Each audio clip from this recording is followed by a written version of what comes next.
नारायण।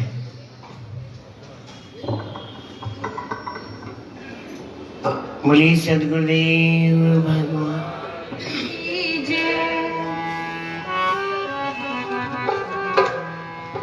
सद्गुरु टेमराम महाराज की जय। सद्गुरु स्वामी सर्वानंद महाराज की जय। सद्गुरु स्वामी शांति प्रकाश महाराज की जय। सद्गुरु स्वामी हरदास राम महाराज की जय। सद्गुरु स्वामी धर्म प्रकाश महाराज की जय। परम पूजनीय माता साहिब की जय। परम पूजनीय सद्गुरुदेव भगवान की जय।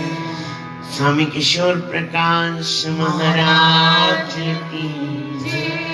स्वामी राज प्रकाश महाराज की जय। सर्व संतों महात्माओं की जय। श्री प्रेम प्रकाश मंडल की जय। अमरापुर दरबार की जय। गंगा मैया की जय। गौ माता की जय। आयो लाल सभै झूले।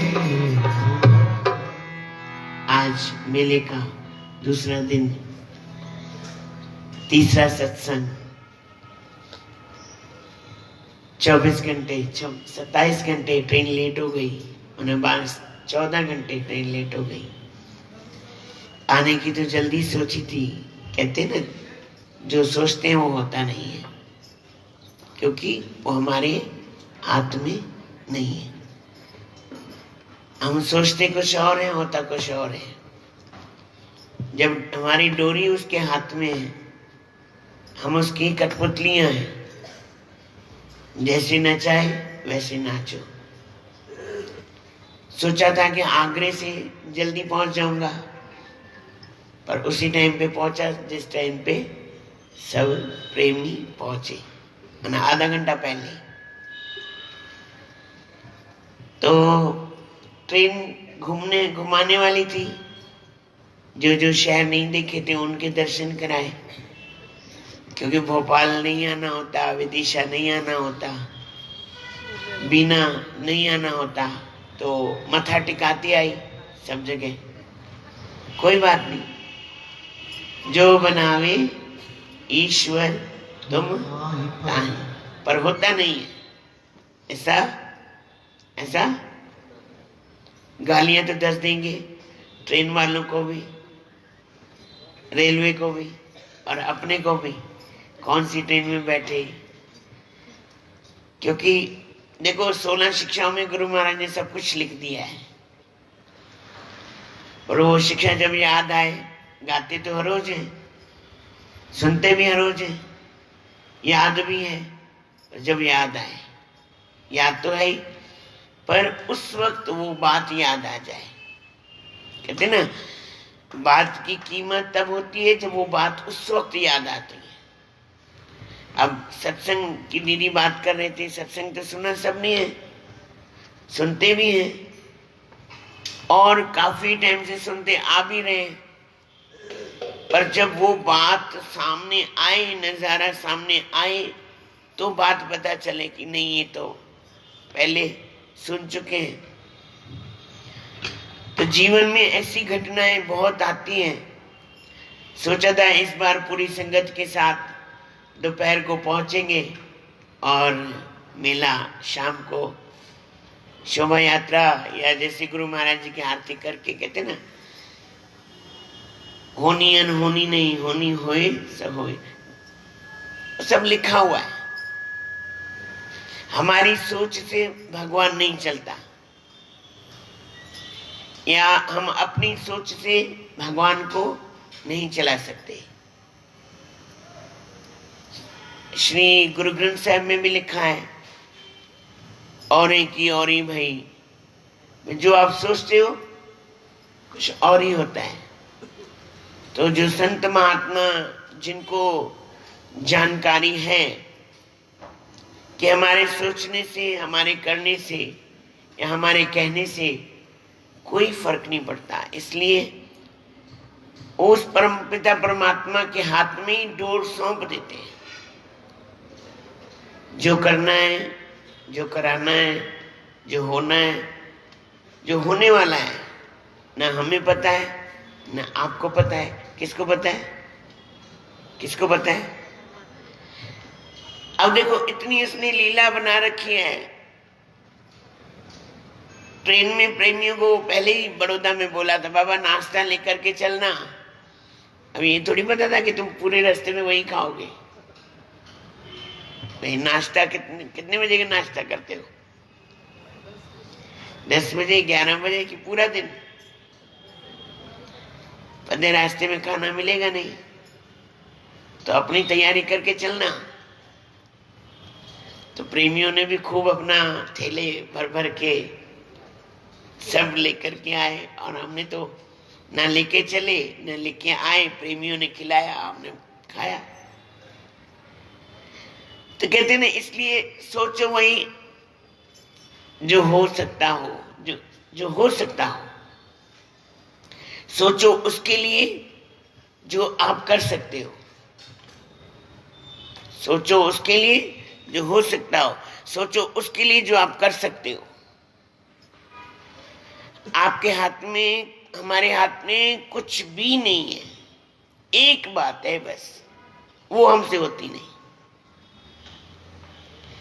एक बात के लिए देखो, कर्म करने के लिए भगवान ने स्वतंत्र रखा है। फ्लाइट में आना चाहे आ सकते हैं, ट्रेन में आना चाहे आ सकते हैं, बस में जाना चाहे जा सकते हैं। अपनी सुविधा अनुसार आना चाहते फ्लाइट में नहीं आ सकते, आ सकते थे, पर सोचा क्यों कि ट्रेन में सब 80 लोगों के साथ, संगत के साथ। और देखो 50 लोगों ने तो कैंसिल करवा दी ना। भाई ठंड है, ठंड है, अरे बर्फ पड़ रही है, साह निकल रहा है, मैंने तो कुछ पहना भी नहीं है अंदर। आपने तो फिर भी शालें पहन रखी है। और जहां गुरु महाराज जी ने बैठना है, वो तो अपने आप उन्होंने काम करना ही है। अहमदाबाद में अभी 4, 5, 6 को 3 दिन हमारे राम जी भी आए थे। 3 दिन मेला लगाया था। हमारे शहंशाह बाबा सतगुरु टेऊराम महाराज जी का जन्मोत्सव और हमारे शहंशाह तीनों साईयों का जन्मदिन मनाया था।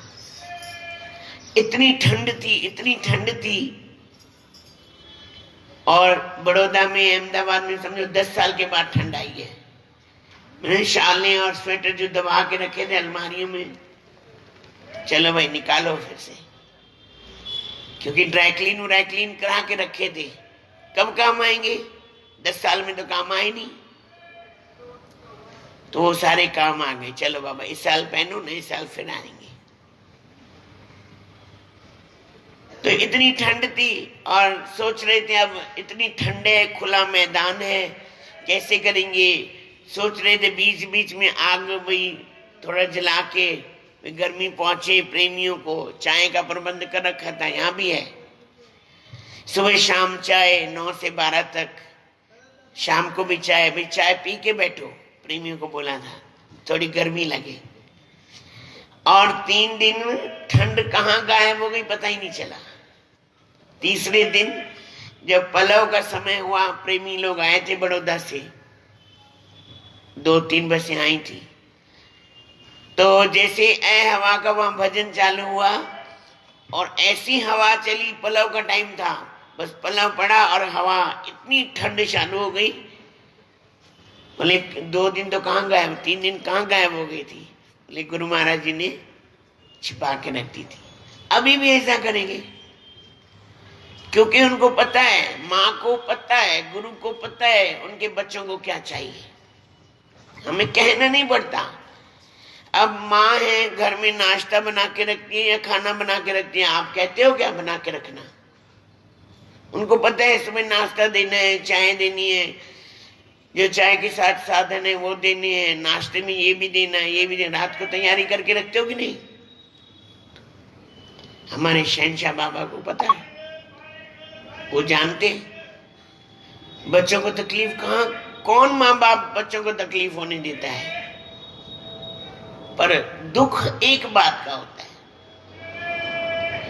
एक बात का सबसे बड़ा दुख होता है, पता है कौन सा? जब बच्चे माँ बाप को भूल जाते हैं। होता है कि नहीं होता है? कि जिनके लिए सारी उम्र, उनके लिए सारी रातें, उनके लिए सारे दिन, अपनी जिंदगी के सारे शौक छोड़ देते हैं। छोड़ते हो कि नहीं छोड़ते हो? छोड़ते हो कि नहीं छोड़ते हो?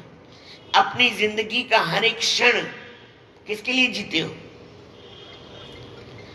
और वही बच्चे बड़े होकर के अपने माँ बाप को भूल जाएं तो कितना दुख लगता है। लगता है कि नहीं? देखो, मैं सत्संग नहीं बता रहा, मैं व्यवहार का ज्ञान बता रहा हूं। वही अंदर में एक अरमान बैठ जाता है कि मैंने सारी जिंदगी किसके लिए किया है और अपने लिए क्या किया। मेरे एक ही टॉपिक होता है कि हमने अपने लिए क्या किया है। अब बाबा जी तो इतना हमारे लिए सब कर रहे हैं, देखो मंडप भी बंधाया, स्टेज भी बंधाया, सब काम भी किया, प्रेमी लोग भी आए और आएंगे भी, हमारे संत जी भी आएंगे। आज आपके लिए कन्याओं का भंडारा भी है, शाम को रामधुनी यात्रा भी रखी है। किसके लिए? साईं किशोर के लिए या माता जी के लिए या हमारे सदगुरु शहंशाह बाबा के लिए? किसके लिए? किसके लिए? उनको जरूरत है। उन्होंने तो अपने जीवन में उन्होंने जो करना था वो कर लिया। जिस काम के लिए वो आए थे उन्होंने अपना पूरा काम करके बाबा हम चल दिए, अब चलो। पूछा हमसे कि हम जाएं कि नहीं जाएं, हम रहे कि नहीं रहे? कोई पूछता है? बच्चे, इतना दुख होता है जब माँ बाप को भूल जाते हैं। इतनी तकलीफ तब होती है कि हम सारी जिंदगी किसके लिए जिए।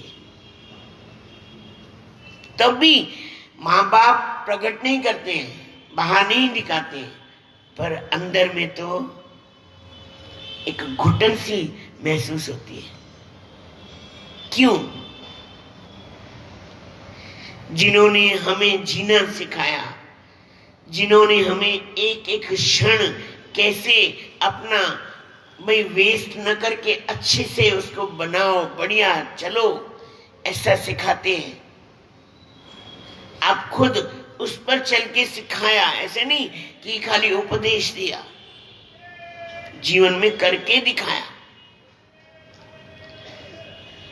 और ऐसी कृपा, आप खाली देखते रहो, आप बोलो मत, आपके मन की बात वो जानते हैं, आपके मन की बात वो समझते हैं,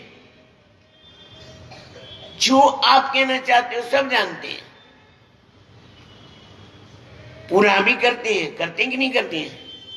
करते हैं कि नहीं करते हैं? सब चीज पूरी देते हैं, हर चीज देते हैं। उसके बाद भी हमारे जीवन में भजन की विशेषता कितनी है? जीवन में सत्कर्म की विशेषता कितनी है? सेवा की विशेषता कितनी है? जो हमें करना चाहिए, जो हमें जीवन में एहसास होना चाहिए कि मेरा पहला कर्तव्य कौन सा है। मेरे जीवन का, ये मनुष्य जीवन का पहला कर्तव्य कौन सा है? जिसने आपको माता के गर्भ में भोजन भी दिया, कैसा शरीर था, शरीर भी दिया, ऐसा बढ़िया सुंदर शरीर दिया। मोर को देखते हैं? मोर, मोर देखा है आपने? देखा है? सुंदर है कि नहीं है? है कि नहीं है? वो भी रोता है। क्यों रोता है? क्योंकि भगवान कहीं न कहीं उसको निशान छोड़ रखा है। देख अपने आप को।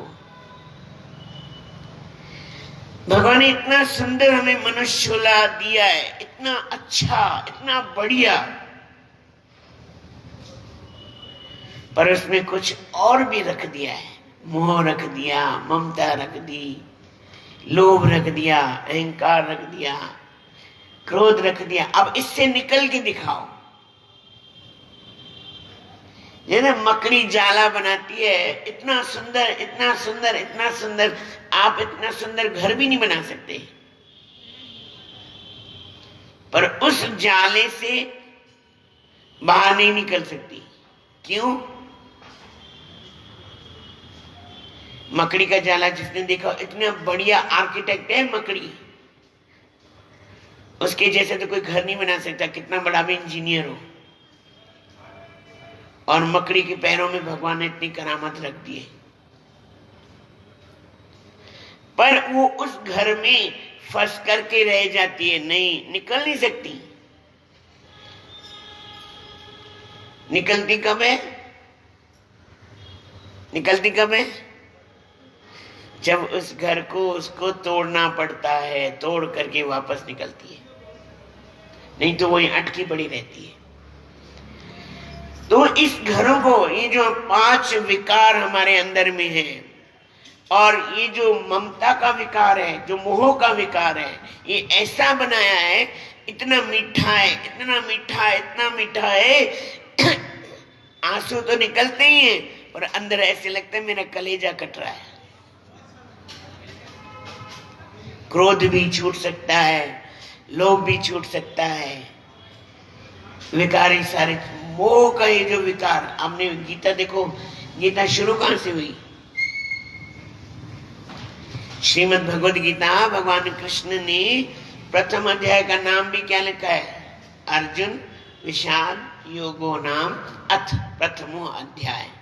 विषाद माना दुख में। पहले अध्याय में पूरा दुख से भरा हुआ। दुखों से, हमारे दुख कम है? बताओ, कोई ऐसा व्यक्ति हो जिसको दुख ना हो? ऐसा व्यक्ति को जिसको पीड़ा ना हो? ऐसा कोई व्यक्ति जिसको कोई रोग ना हो? पर अर्जुन ने हमारे लिए, किसके लिए? किसके लिए? हमारे लिए, हमारे जीने के लिए, हमारे विचार के लिए भगवान कृष्ण से ऐसे क्वेश्चन पूछे हैं कि हमें जीना कैसे चाहिए।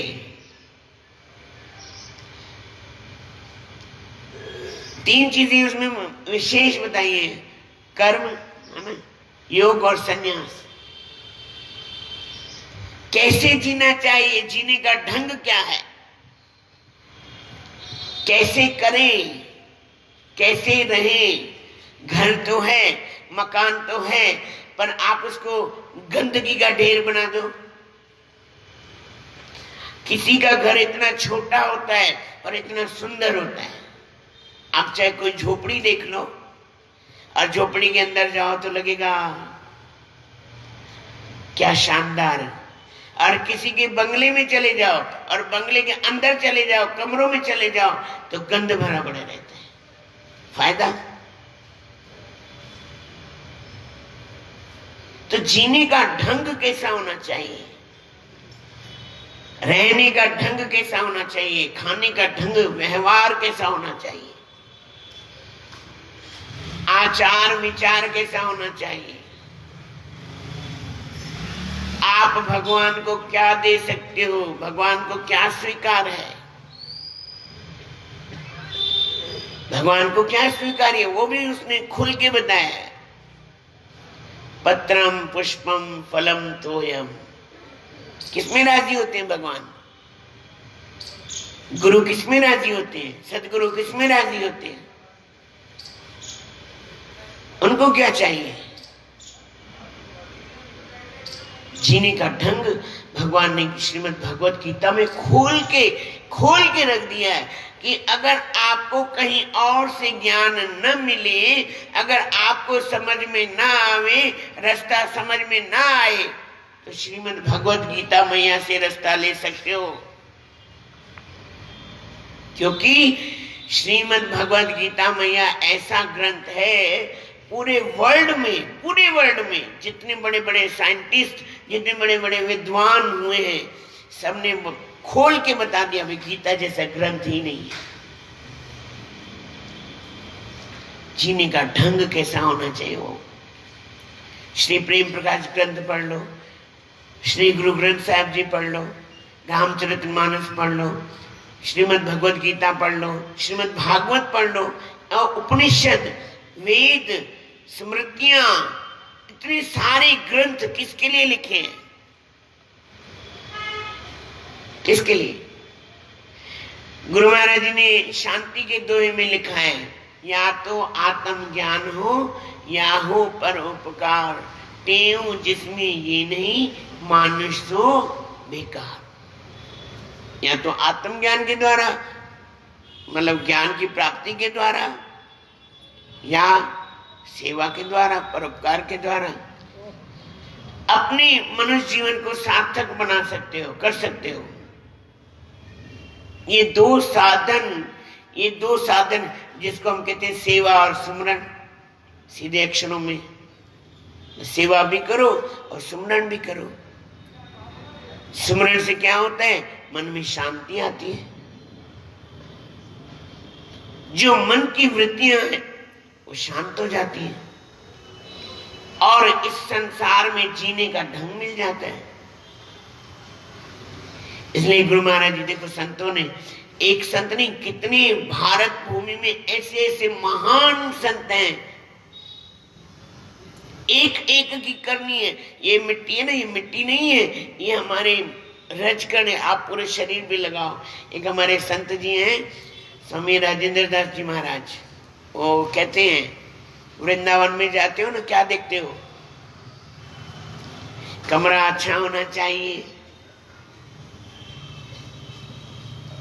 रोटी बढ़िया मिलनी चाहिए, है ना, कमरा बढ़िया एसी वाला, और लस्सी टिक्की छोले वो बांके बिहारी के मंदिर के बाहर बढ़िया मिलनी चाहिए। वृंदावन जावे पर खाने की इच्छा ना हुई, बस।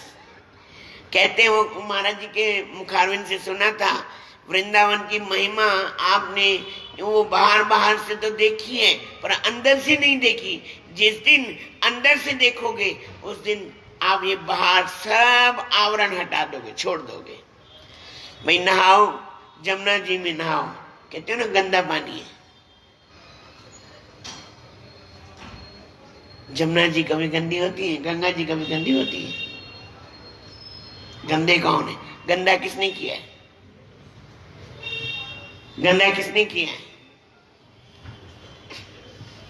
किसने किया बताओ? गंगा जी कभी गंदी थी और है? कभी नहीं। आप सालों साल जल भर के रखो घर में, खराब होती? कभी नहाओ, और देखो वो भी छोड़ दो, चलो आपके पास गंगा जल नहीं है, अपने घर में बाल्टी धो, अच्छे से जल भरो, और ऐसे हाथ घुमा करके बोलो गंगा मैया, जमुना मैया, सरस्वती मैया, कावेरी मैया, सारी नदियों को बुलाओ, इस बाल्टी में प्रवेश करो। करेंगी कि नहीं करेंगी? करेंगी कि नहीं करेंगी? आपको इलाहाबाद जाने की जरूरत पड़ेगी? आपके घर में आ जाएगी। एक हमारे दीपू से ना एक कहानी, एक बात बताते हैं, मैं आपको बताता हूँ। एक परिवार था बहुत अच्छा, अब सास बहू थे, परिवार मतलब परिवार, अच्छा परिवार। अब उनके मन में आया कि चलो भाई इलाहाबाद कुंभ मेले में घूमने जाएं। पहले तो हम अपनी व्यवस्था देखते हैं, रहेंगे कहाँ। चलो वो भी ठीक है, अपनी सावधानी रखनी है ना। अब नहाने जाते हैं, घर का सामान देखते हैं, अलमारियां ताले वाले हैं, बराबर सेट पूरा। तो माता जी वो इलाहाबाद त्रिवेणी पहुंच गई। मैं शॉर्ट में बता रहा हूँ, समय 2 मिनट पड़े है बस मेरे पास। माता जी त्रिवेणी पहुंच गई और याद है, अरे मैंने ताला लगाना, अलमारी को ताला लगाना, उसके तो प्राण ऊपर नीचे हो गए। अरे अलमारी में तो बहुत सारे गहने पड़े हैं, गोल्ड पड़ा है बहुत सारा। अरे बहू ने अलमारी खोल के देख ली तो मेरा तो सारा सत्यानाश हो जाएगा। प्रेम से बोलो श्री राम। अब क्या करने गए हो इलाहाबाद, प्रयागराज क्या करने गए हो, क्या करने गए हो माता जी बताओ। हाँ, अब माता जी के पूरा ध्यान इधर, शरीर उधर। हाय भगवान रक्षा करी, देखना कहीं मेरी चाबी किसी के हाथ में ना आ जाए बस। अब पूरा ध्यान उधर, अब डुबकी लगाए, पूरा ध्यान उधर। अब डुबकी लगाई है, डुबकी लगाई है, हाथ में एक अंगूठी थी वो भी गिर गई। अब अपने पति को बोलती है चलो बस अभी चलो फरीदाबाद चलना है। बोले क्यों? बोले नहीं बस फरीदाबाद चलना है। क्यों? अभी तो आए, अभी तो नहाए। अरे नहीं चलो बस, मेरा दिल नहीं लग रहा है यहाँ पे।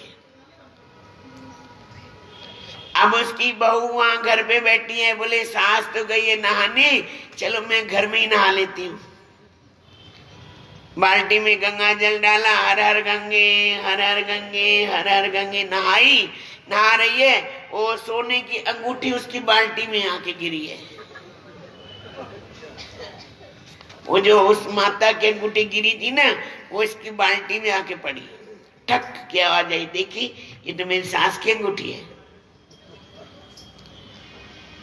अब वो दौड़ी दौड़ी चली आई, क्योंकि प्राण अटके हुए थे। किसमें? मरेगी तो ले जाएगी सारे,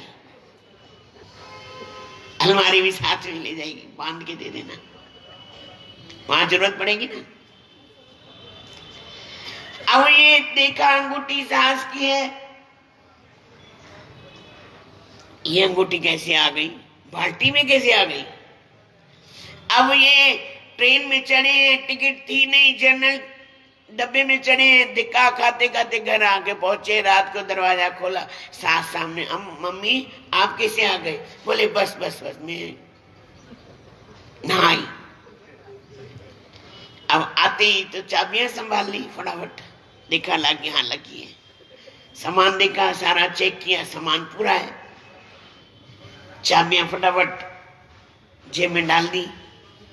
सुबह हुई, नहाए धोए तो बहू ने वो अंगूठी, मम्मी ये अंगूठी तो आपकी है। बोले हाँ, तेरे को कैसे मिली? बोले आप, मैंने सोचा आप इलाहाबाद नहाने गए हो, प्रयागराज नहाने गए हो, मैं घर में ही प्रयागराज बना लेती हूँ, घर में ही इलाहाबाद बना लेते हैं, घर में ही गंगा मैया को बुला लेते हैं। मैंने गंगा मैया का नाम लिया और ठक से आवाज आई।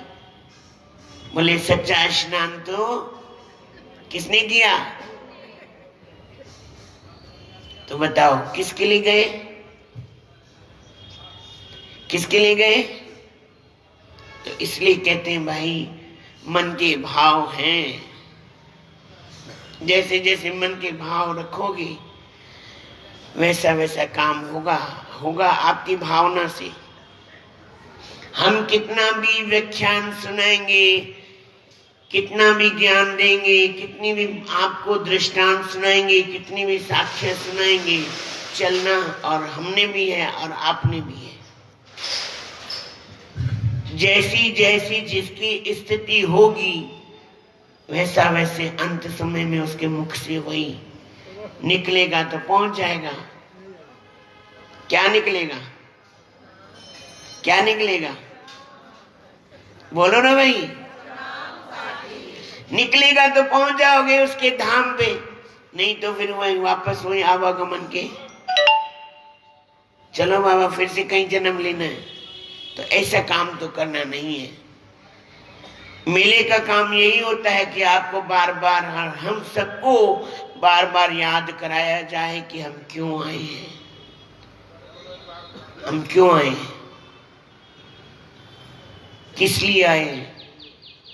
फिर आज शाम को, अभी दोपहर को 12 बजे कन्याओं का भोजन है, आपकी भी कन्याओं को लेकर के आना। सब कन्याओं का भोजन बच्चे सब इकट्ठे करेंगे। आज दिन भी अच्छा है। कौन सा दिन है? हाँ, मंगलवार, हनुमान जी का वार। और शाम को 5 बजे रामधुनी यात्रा यहाँ से शास्त्री कॉलोनी से 19 सेक्टर से सर्वोदय से अपने स्थान पर इधर गुरु महाराज जी की आरती करके पल्लव पार करके शाम को सत्संग वहीं समाप्ति होगा। तो फिर रात को समझो घूम के आओगे तो सत्संग सुनने तो आओगे नहीं, क्योंकि गोडे में दर्द है ना। तो इसलिए आज खूब मंगलवार है, जितना राम जी को याद करोगे, राम जी तो आपके साथ हैं ही, राम जी को याद करोगे तो हनुमान जी कहाँ, जिसके पास राम जी हनुमान जी भी उसके पास ही है, कहीं जाएंगे ही नहीं, दूर जाते ही नहीं वो।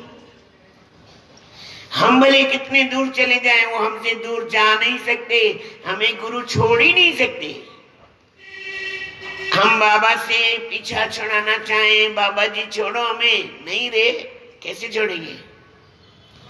करने कराने वाले तो वही हैं, ले आने वाले वही हैं, हमारे हाथ में थोड़ी था। अब ट्रेन कहीं खड़ी हो जाती 6 घंटे 8 घंटे तो क्या करते, लेके आए ना, पहुंचाया ना, फिर भी उनका शुक्रिया, धन्यवाद, जो हमें मेले का दर्शन कराया, शहंशाह सतगुरु बाबा का दर्शन कराया, और जीवन में कुछ सीखने के लिए कुछ ज्ञान भी दिया। तो इसलिए शाम का प्रोग्राम आपको पता है, कल 13 तारीख है, और हमारी जयपुर से पिछली बार भी हमारी एक दीदी आए थे, साध्वी, और हमारी दोनों दीदियां भी आई हैं और संत भी आएंगे। 14 को फूलों की होली भी आपके लिए रखी है, खूब धूमधाम से। देखो मौज आपने लेनी है। 14 तारीख को फूलों की होली भी है, और जो कल दीदी हमारे जयपुर से आ रहे हैं उनका भी आप सुनेंगे, आपने सुना भी है, क्योंकि उज्जैन कुंभ मेले में भी 7 दिन उनकी कथा चली थी, और एकदम ऐसे लगते जैसे कोई मूर्ति बैठी हुई है, हिलती भी नहीं है। हम हिलते तो हैं, वो तो ऐसे बैठती है, तो ऐसे बैठती है बिल्कुल स्टैचू की तरह, हिलते भी नहीं है, ऐसे लगता है मूर्ति बैठी है कि।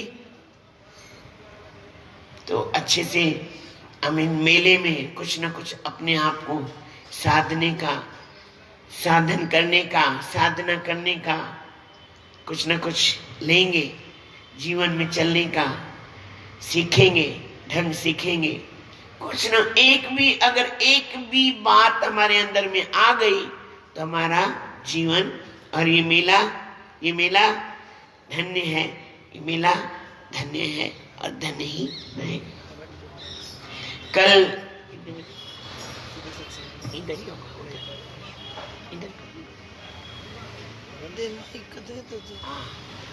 कल सुबह 8 से 10 सत्संग, फिर अभिषेक, ध्वजवंदन, जो रीति चली आई है आश्रम में होगा, सब आश्रम में चलेंगे, ध्वजवंदन भी होगा। और जैसे 5 दिन का मेला है, हवन, ध्वजवंदन, हवन और अभिषेक भी है, वो तो उसके साथ ध्वजवंदन भी है, अभिषेक भी है और हवन भी है। जितने से जितने ज्यादा हो सकेंगे पहुंचेंगे, क्योंकि ध्वजवंदना जैसे 15 अगस्त आती है, 26 जनवरी आती है, तो पहले क्या करते हैं, ध्वज को सलामी देते हैं ना। तो हमारी सलामी है कल, धूमधाम से शहनाइयां भी आई हैं आपके लिए, हमारे लिए नहीं, आपके लिए आनंद लेने के लिए, क्योंकि गुरु महाराज जी की डोली यहाँ से आश्रम तक, आश्रम से यहाँ तक शहनाइयों के साथ, सुबह भी शहनाइयाँ बजी।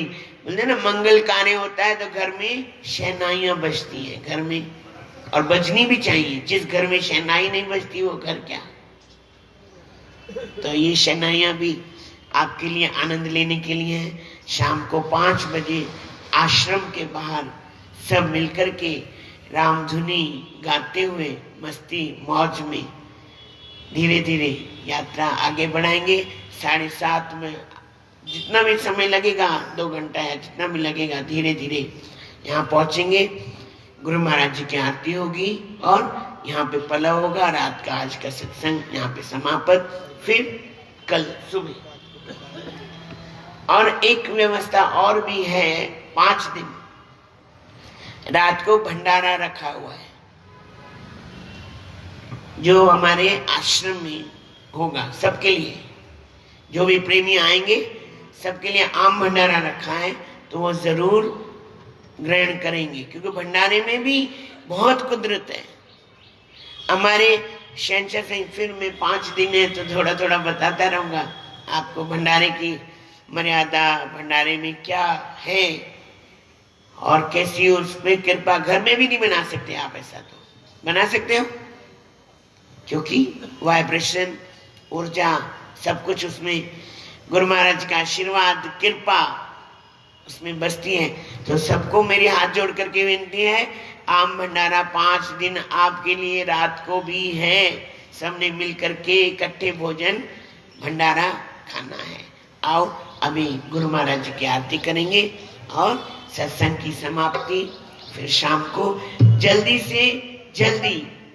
ये मत सोचना मेरे को पता ही देर चीज से, देर कौन चीज से, हाँ जल्दी चलसूं, जल्दी चलसूं, देर कौन चीज से, है ना। इसलिए जल्दी तैयार होके आना। और बढ़िया बढ़िया हमारे बाबे का जन्मदिन है। किसका है? बढ़िया बढ़िया से कपड़े मस्त लगे कि किसी की शादी में, अरे हमारे बाबे का जन्म कोई कम थोड़ी है कम? कम है बताओ? हमारे बाप का जन्मदिन है, हमारे बाबे का जन्मदिन है, हमारे दादे का जन्मदिन है। तो जन्मदिन ऐसे मना, खुशियां अंदर में एक एक रग में ऐसे झूमे कि सचपच में हमारे बाबे का जन्मदिन खूब दिल से मनाना है। जैसे बड़ौदा में, अहमदाबाद में मनाया, इतने मैं बता ही नहीं सकता। आप होते तो आप देखते कि कैसे। अब एक बार अहमदाबाद मनाएंगे तो आपको फरीदाबाद वालों को लेके चलेंगे। कितनी धूमधाम से, इतनी धूमधाम आप देख के बोलोगे हमें अहमदाबाद जरूर बुलाया करो। मना वहां हर प्रकार से इतनी खुशियां, इतनी खुशियां, इतनी खुशियां आप देखोगे कैसे प्रेमी कर रहे हैं, माताएं कर रही हैं। हमारे राम जी भी देख कर के आए। 70-80 बच्चे बच्चियां सेवादारी अपने आप सब लाइन में प्रेमियों को प्रसाद बांट रही हैं, भंडारा चला रही हैं। कुछ किसी को कहने की जरूरत नहीं होती। मीटिंग भी हो, ये हमारी दोनों दीदियां सारी व्यवस्था करती हैं। मैं बड़ौदा रहता हूँ, व्यवस्था हमारी दीदियां करती हैं। अहमदाबाद की सारी व्यवस्था इनके हाथ में। तो अपने आप ही मीटिंग करते हैं, अपने आप ही सारा कार्य करते हैं। भंडारा क्या करना है, प्रसाद क्या करना है, कैसे करना है, सारी व्यवस्था खुद देखते हैं हमारी दोनों दीदियां। मुझे करने वाले वो हैं, कराने वाले यंत्र तो बैठे कराएंगे अपने आप। तो इसलिए ये जन्मदिन में ऐसा, फूलों की होली भी ऐसी हो कि लगे कि सचपच में आहा झूम झूम के नाचो। बोलो सतगुरुदेव। आओ अभी गुरु महाराज जी की